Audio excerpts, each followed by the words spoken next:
Good morning student. Class 12th maths हम कर रहे हैं chapter number 12 limit and derivative. और इस चैप्टर की हम एक्सरसाइज करेंगे 12.2 और इस वीडियो में हम सॉल्व करेंगे क्वेश्चन नंबर 3। क्वेश्चन नंबर 3 आपके पास गिवन है। A factory makes tennis rackets and cricket bats. मतलब एक फैक्ट्री है जो टेनिस के रैकेट्स बनाती है और क्रिकेट के बैट बनाती है, राइट। और टेनिस रैकेट टेक्स मतलब टेनिस के रैकेट्स बनाने में कि मशीन कितना टाइम लेती है 1.5 hour of machine time and 3 hours of craftsman's time in its making, while a cricket bats takes 3 hours of machine timing and the 1 hour of craftsman's time in a day। मतलब एक दिन में लगने वाला machine का और person का दोनों का टाइमिंग इसमें बताया गया है। The factory has availability of not more than 42 hours of machine. मतलब जो फैक्ट्री है 42 आवर्स से ज़्यादा वर्क नहीं देती है, मशीन टाइम नहीं देती है, it means. And 24 hour of craftsman time. But 24 hour किसका टाइमिंग रहता है? Craftsman time. First part is what number of rackets and beds must be made if the factory is to work at full capacity, and the second is if the profit on a rackets and on a bed is rupees 20 and rupees 10 respectively. Find the maximum profit of the factory when it works at full capacity, right। तो सबसे पहले देखिए हम consider कर लेंगे rackets और बेट को x और वाई सपोज कर लेंगे। Let X and Y be the number of rackets and the number of bats to be made. Clear.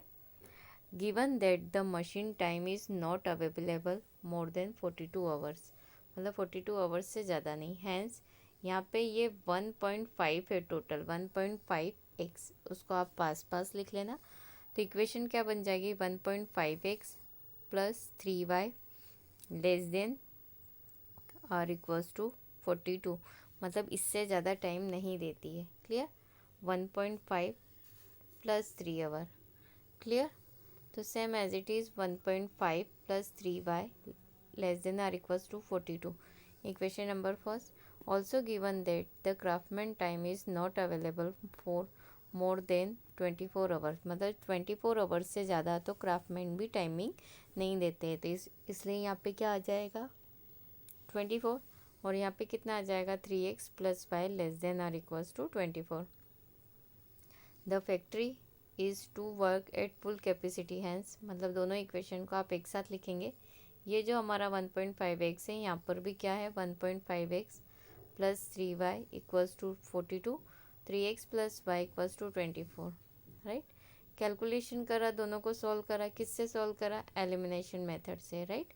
जैसे ही एलिमिनेशन मेथड से हम सॉल्व करते हैं तो x की वैल्यू कितनी आ जाएगी? 4 और y की कितनी आ जाएगी? 12। आप चाहो तो क्या कर सकते हैं, ऊपर 1 से मल्टीप्लाई करा तो देखिए कितना आया? 1.5 x plus 3y equals to 42। 3 का मल्टीप्लाई करा यहाँ पे तो 9y प्लस 3y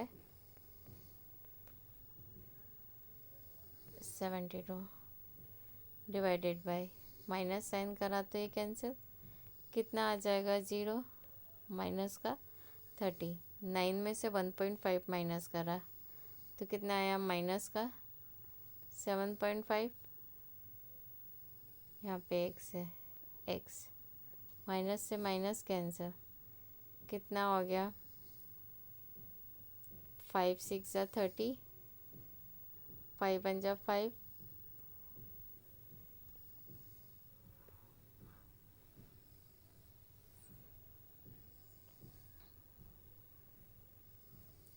तो 6 इंटू 10 अपन में 15, 5 2 जा 3 जा 3 2 जा और 2 2 जा कितना आ गया? 4। मतलब x की वैल्यू फाइनली हमें कैसी मिल गई? एलिमिनेशन से 4। और जैसे ही हम x की वैल्यू यहाँ रखेंगे तो हमारे पास कितना आ जाएगा? y। तो देखो इक्वेशन नंबर सेकंड में हम यहाँ पर रख देते हैं तो 4 3 ज़ा कितना हो गया 12, और प्लस का 12 यहाँ रखा, 4 3 ज़ा 12 और प्लस का 12 इधर आएगा तो माइनस का 12, तो y कितना मिल गया 12, मतलब सॉल्व करने पे ये मिल गया। मतलब therefore 4 rackets and 12 bed must be made, मतलब इतने बनेंगे। अब हम टेबल बना लेते सबसे पहले। The given information be complete in a table, क्योंकि टेबल बनेगी तभी हम क्या बना सकते हैं, इसकी इक्वेशन से ग्राफ बना सकते हैं, राइट। तो मशीन और क्राफ्टमैन का टाइमिंग ले लिया, टेनिस रैकेट और क्रिकेट। देखिए मशीन टाइम कितना ले रही है 1.5, इधर 3, इधर 42 ओवर्स मशीन का टोटल टाइमिंग। क्राफ्टमैन की बात कर रहे थे तो टेनिस के लिए कितना टाइमिंग देती है 3, क्रिकेट बैट के लिए 1 आवर, एंड द अवेलेबिलिटी कितनी है 24 आवर। तो हमारे पास इक्वेशन क्या हो जाएगी finally 1.5x plus 3y less than are equals to 42। Second है 3x plus Y less than are equals to 24। और ये कितना हो जाएगा हमारे पास, since the profit on a rackets is ₹20 and 10, मतलब यहाँ पे हम हेडिंग दे सकते हैं, कॉलम और बन जाएगा, यहाँ पे आ जाएगा 20 और 10, राइट। तो z इक्वल्स टू हो जाएगा 20x प्लस 10y। तो देखिए the mathematical formula of the given problem can be written as maximise z equals to 20x plus 10y। Equation हो गई ये पूरी है 1.5x plus 3y less than are equals to 42, 3x plus y less than or equals to 24, x and y greater than or equals to 0. The feasible reason determined by the system of constraint is given below.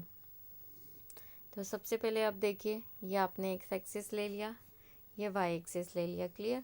अब हमने क्या करा, 4 हर एक 1 centimetre में 4 centimetre का क्या ले लिया, डिस्टेंस कवर अप कर लिया, राइट।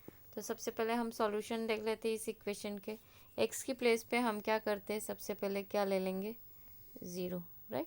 जैसे यहाँ 0 रहा तो y की वैल्यू कितनी आ जाए 42/3, तो डिवाइड करा तो 3 1 जा 3 और 3 4 जा 12, एक हो गया ये ऑप्शन।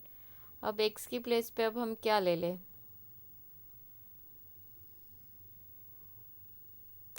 x की प्लेस पे सपोज 2 ले लेते, राइट। तो कितना हो जाएगा 3, मतलब 39, तो 3 1 जा ये आ गया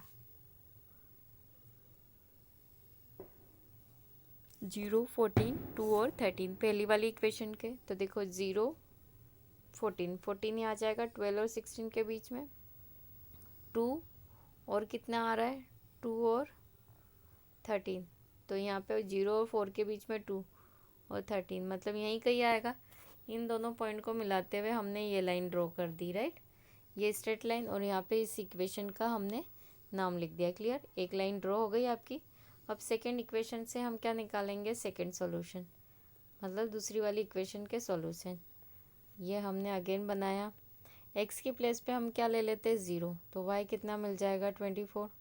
अब एक्स की प्लेस पे कितना ले लिया 8, राइट, तो कितना हो जाएगा वाई 0, मतलब इसके दो आंसर हो गए 0 24 8 0। तो देखो 0 24 8 0, राइट। इन दोनों पॉइंट्स को मिलाते हुए हमने लाइन ड्रॉ कर दी और यहाँ पे शॉर्ट फॉर्म में क्या कर दी, इक्वेशन लिख दी। अब हमें क्या पता करना है, शेडेड पार्ट। शेडेड पार्ट किधर है, देखिए दोनों इक्वेशन क्या है, less than are equals to 0। जब लेस देन हो तो वैल्यू किधर जाएगी, इस तरफ, राइट। तो देखिए दोनों लाइन का शेडेड पार्ट इधर ही जाएगा, तो कॉमन एरिया कौन सा हो गया, केवल ये वाला, और पॉजिटिव बोल रहे हैं इसलिए नेगेटिव पार्ट नहीं आएगा, क्लियर। तो पॉजिटिव पार्ट में हमारे पास मतलब फर्स्ट क्वाड्रेंट में ही आना चाहिए, फर्स्ट क्वाड्रेंट ये, और ये पार्ट ऐसा है कि जो दोनों में कवर अप है। तो ये पार्ट कितने पॉइंट, कॉर्नर पॉइंट से मिलकर बन रहा है 0 A B and C, 4 corner points हो गए। इट मीन्स A पॉइंट हो गया 8,0, point B is 4,12, point C is 0,14 and O 0,0 are the corner points respectively, right. The value of Z at these corner points are given below. अब हमें क्या देखना है, corner points देखना है, right.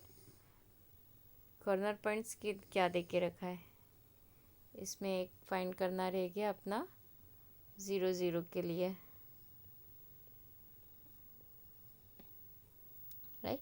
सबसे पहले 8,0 के लिए हम चेक करेंगे, तो 20 का इंटू 8 में करा तो कितना आया 160, और y का मल्टीप्लाई करा तो 0, इट मीन्स 160 आंसर आ गया, राइट। अब हम b पॉइंट रखेंगे, राइट। b पॉइंट 4 और 12, तो 4 इंटू 20 कितना हो गया 80, प्लस 10 इंटू 12 120, फाइनली कितना हो गया 200, राइट।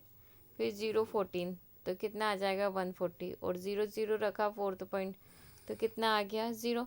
अब इन चारों में बताइए सबसे बड़ी वैल्यू किसकी है, मतलब हमारे जेड के कितने आंसर्स हो गए हमारे पास, 160, 200, 140 और 0।